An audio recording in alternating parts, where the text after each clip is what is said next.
আসসালামু আলাইকুম রহমতুল্লাহি ওবরকাতুহু। সম্মানিত দর্শক, বাংলাদেশে সম্ভবত আমেরিকার যে ডিপ স্টেট পলিসি এটির সেকেন্ড ভার্সন, দ্বিতীয় সংস্করণ প্রকাশিত হতে যাচ্ছে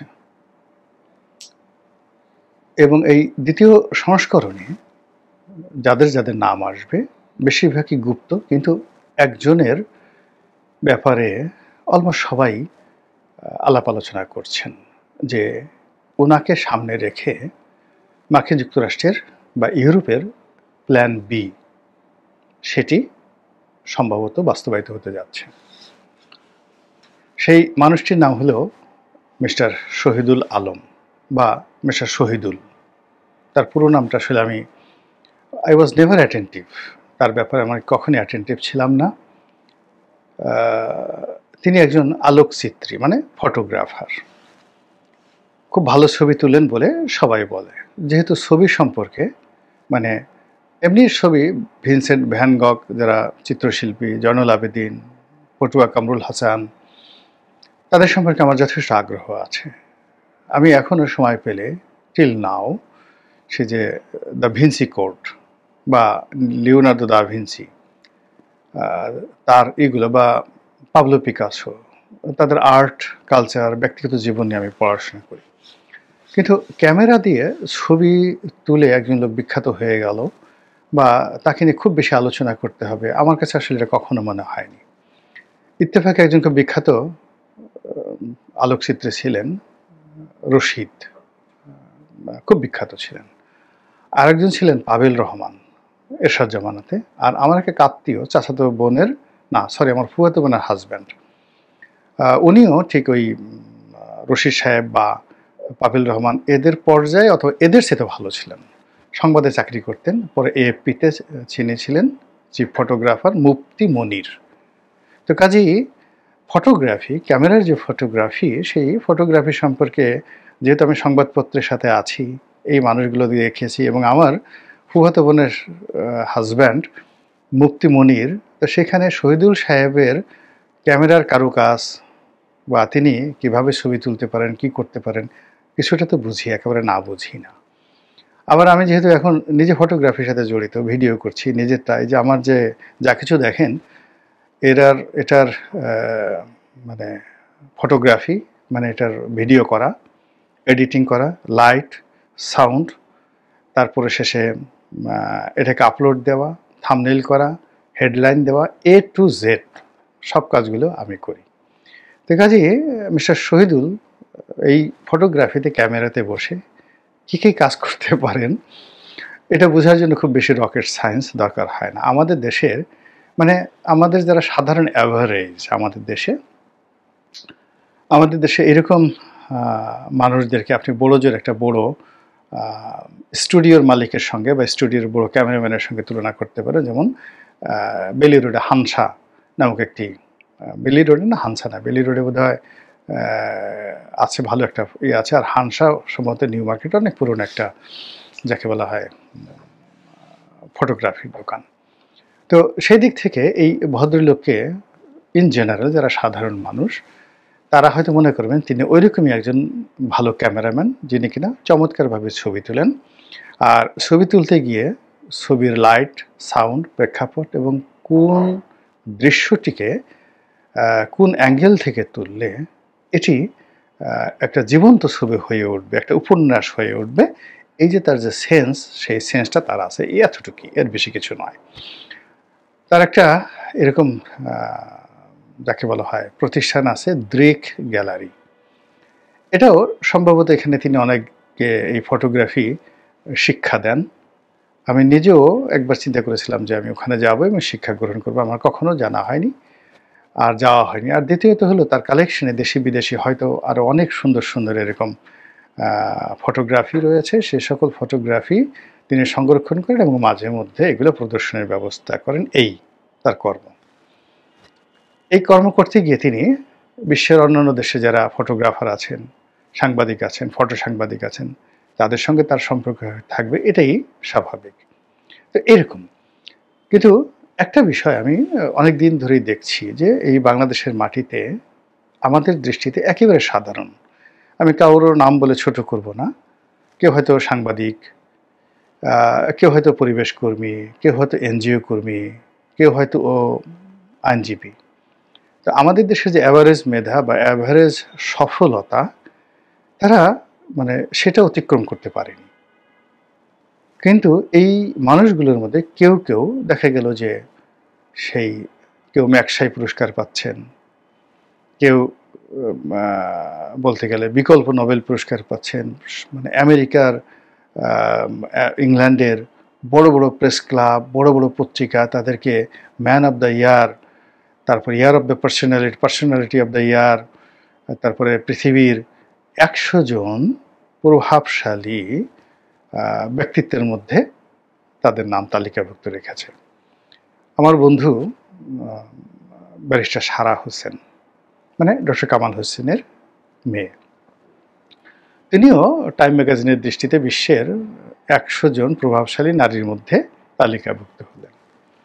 আচ্ছা বলেন তো, বাংলাদেশে ব্যারিস্টার সারা হোসেন এরকম পৃথিবীর 100 জন প্রভাবশালী নারীর মধ্যে শক্তিশালী, এইরকম একটা সাইনবোর্ড নিয়ে গাড়িতে নিয়ে যেয়ে এই রাস্তা দিয়ে বিশ্বের 100 জন প্রভাবশালী নারীর মধ্যে অন্যতম শক্তিশালী একটা নারী যাচ্ছেন, এরকম একটা ব্যানার ফেস্টুন সম্বলিত একটা গাড়ি যদি ঢাকা শহরে ভ্রমণ করে, আর সারা হোসেন, ব্যারিস্টার সারা হোসেন সেই হাত ঝুলিয়ে ঝুলিয়ে জনগণকে শুভেচ্ছা জানাতে যান, আপনি বলেন তো কান্নার রোল পড়বে না হাসির রোল পড়বে?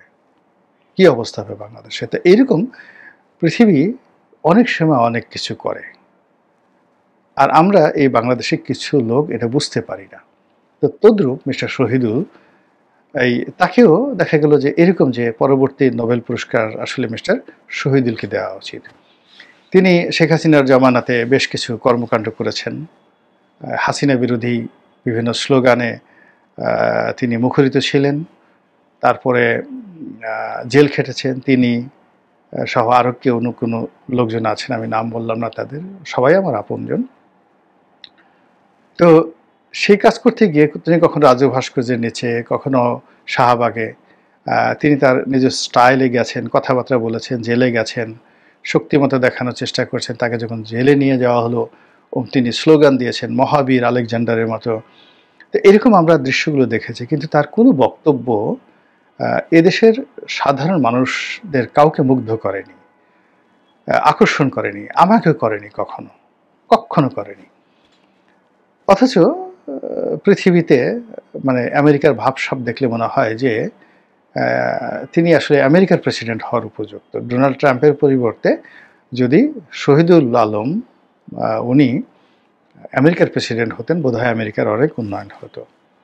তো এরকম একটা ভাইব, যেমন এখন এর আগে তারা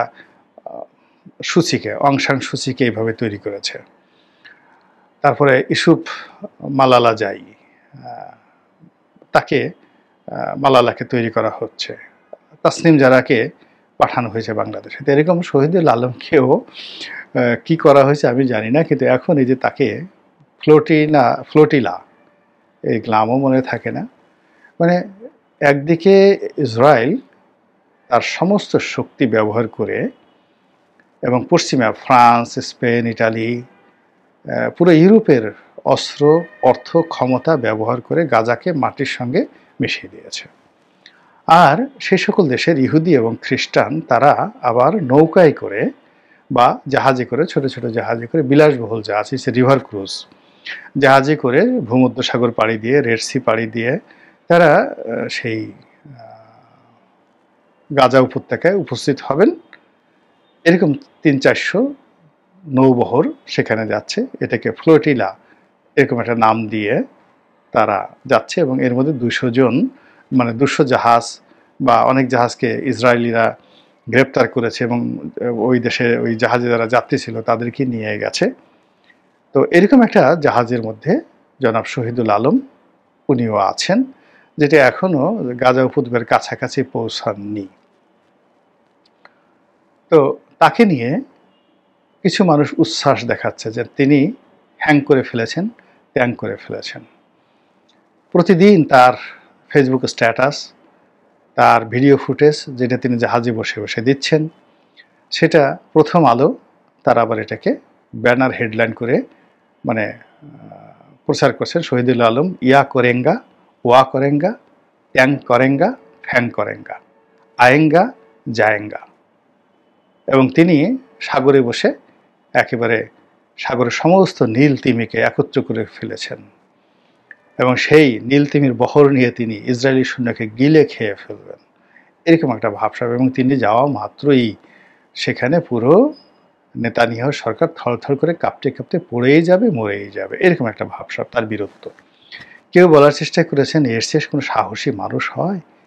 এই একটা সাগরে করে তিনি সেই গাজার দিকে রওনা করেছেন এবং সেই গাজার দিকে রওনা করছেন। বাংলাদেশে কিছু হুজুর আছে, হুজুর মানে কি ইসলামপন্থী মোল্লা, তো তারা নিজেরা যেতে সাহস পাচ্ছেন না, সুযোগ পাচ্ছেন না, কিছুই করতেছে না। তারা তাদের জন্য আবার সেই শহীদুলের জন্য তারা, যাকে সবাই ছবি শহীদুল বলে আর কি ঠাট্টা করে, তো শহীদুল আলম, জনাব শহীদুল আলম, তিনি একজন আলোকচিত্রী।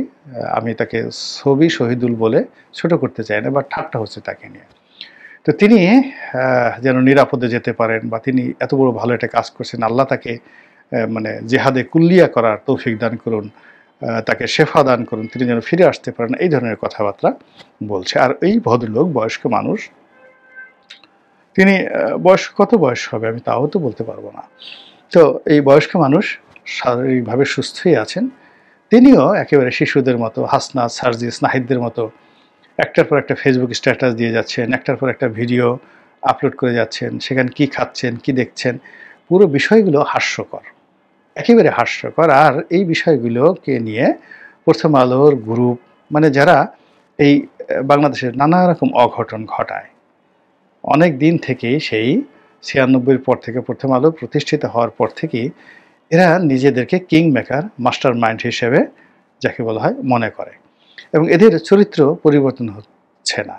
এবং এদের প্রতি আপনি আওয়ামী লীগের ক্ষোভ ছিল, পিনাকি, ইলিয়াসদের ভীষণ রকম ক্ষোভ ছিল, জিয়াফত জবাই করার মানে ওকে তার সামনে জিয়াফত করার চেষ্টা করেছে, কিন্তু এদের ক্যারেক্টারিস্টিক্স কখনো পরিবর্তন হয়নি। এবং এরা একসময় যেমন ডক্টর মোহাম্মদ ইউনূসকে খুব প্রমোট করেছেন, এখন ইউনূসের সাথে এদের কোনো সম্পর্ক নেই।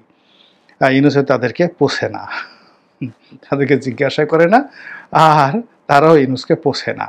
তো কাজেই ইউনূস সাহেবকে একটা শিক্ষা দেওয়ার দরকার, আর সেই শিক্ষা দেওয়ার জন্য তাদের বিকল্প নেতা বানানো দরকার, এবং সেই নেতা এখন তারা শহীদুল আলম সাহেবকে বানানোর চেষ্টা করছেন।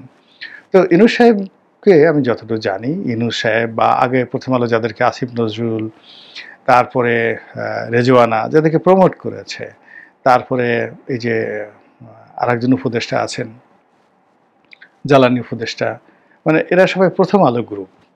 তো সেই প্রথম আলো গ্রুপের মধ্যে যাদেরকে তারা সিলেকশন করেছে তার মধ্যে একেবারে মানে নিম্ন সারির হলো শহীদুল আলম।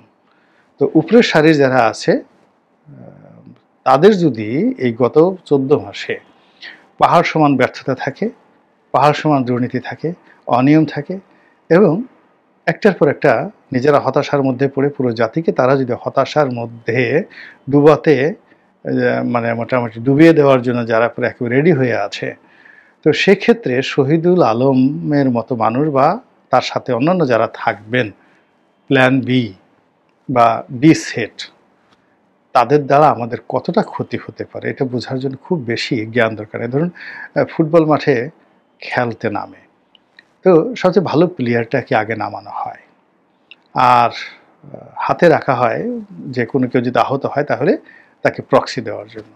তো এখন এই যে বর্তমান ডিপ স্টেট যদি এখানে কিছু হয়ে থাকে, ম্যাটিকুলাসলি কিছু যদি হয়ে থাকে, এদেরকে যদি কেউ আবার সরাতে চায়, সরিয়ে তার জায়গায় যদি প্রতিস্থাপিত কোনো কিছু হয়, এটার পরিণাম ভালো হবে না। আর সবচেয়ে বড় ব্যাপার হলো নিউ ইয়র্ক টাইমস কি বলল, তারপরে ওয়াশিংটন পোস্ট কি বলল, ইকোনমিস্ট কি বলল, আর সেটা নিয়ে আমরা বাংলাদেশের লোকজন যারা আছে খুব লাফালাফি করলাম, এটা আমার কাছে ভালো মনে হয় না। 2 নম্বর হলো যে প্রথম আলো কি বলল, অমুক ডেইলি স্টার কি বলল, এদের নিজেদের যারা সম্পাদক মালিক তাদের 6 ধারের 9 দান নেই। মালিক পক্ষ এর সংসার ছিল না, ঘর ছিল না, দুর্নীতির মামলায় মানে শেষের দিকে ছেলে মেয়েদের গণ্ডগোলের কারণে গ্রামে গিয়ে এই লতিফুর রহমান তিনি মারা গেছেন।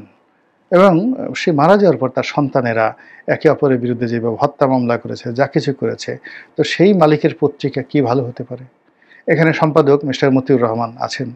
মতিউর রহমান তার ছেলে কি করে, তার মেয়ে কি করে, তার ওয়াইফ কি করে, ওখানে আনিসুল হক আছে, তার ফ্যামিলির খোঁজ নিয়ে দেখেন, কোথায় নিয়ে দেখেন, দেখেন তো কোথাও গিয়ে একটু মানে রেসপেক্ট করার মতো, অনুসরণ করার মতো কি কি জিনিস সেখানে আছে।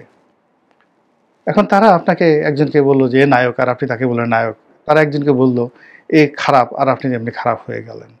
তো এই যে বাঙালির যে মন মানসিকতা, একই অবস্থা ওই দেশের বাড়ি থেকে ইল্লু পিঙ্কুর নাম আসে, মানে পিনাকি ইলিয়াসের নাম আসে। এখন বলেন তো এই ইল্লু পিঙ্কু এদের কাছে আপনারা নিজেদের প্রিয়, মানে আপনার কাছে 1,00,000 টাকা আছে, আপনি এই দুজনের কাছে জমা রাখবেন, যে আপনাদের অ্যাকাউন্টে জমা রাখবেন। কে রাখবেন বলেন তো? আপনাদের প্রিয় সন্তান, ধরেন আপনার একটা কন্যা আছে, স্ত্রী আছে, এদের কাছে আমানত রাখবেন। কয়দিনের জন্য আমানত রাখবেন? 1 সপ্তাহের মতো আমানত রাখবেন। এদের কাছে একটা গোপন কথা বলবেন, এদের কাছে একটা বুদ্ধি নেবেন। দেখুন তো সারা শরীরের পা থেকে মাথা পর্যন্ত এদের কোথাও সফলতার কোনো চিহ্ন আছে কিনা? এদের চুল, এদের নাক, এদের ঠোঁট, এদের গায়ের রং, মানে কোনো কিছুর মধ্যে অনুসরণযোগ্য কিছু আছে কিনা, স্বাভাবিকতা আছে কিনা? যদি তা না থাকে তাহলে তারা কাউকে ভালো বললে সে ভালো হয়ে যাবে, মন্দ বললে মন্দ হয়ে যাবে। আমি জাস্ট একটা উদাহরণ দিলাম। ঠিক একইভাবে শহীদুলকে নিয়ে যে ঘটনাগুলো ঘটছে, সেই ঘটনার মধ্যে বা ঘটনার পেছনে যে কি আছে, যতদিন পর্যন্ত বাঙালি এগুলো অনুধাবন করতে না পারবে, ততদিন পর্যন্ত সিআইএ, মোসাদ, রয়ের অভিশাপ, আইএসআই এর অভিশাপ আমাদের মাথার উপর থেকে যাবে না। মহান আল্লাহ আমাদের সবাইকে হেদায়েত দান করুন এবং হেফাজত করুন। আসসালামু আলাইকুম ওয়া রাহমাতুল্লাহি ওয়া বারাকাতুহু।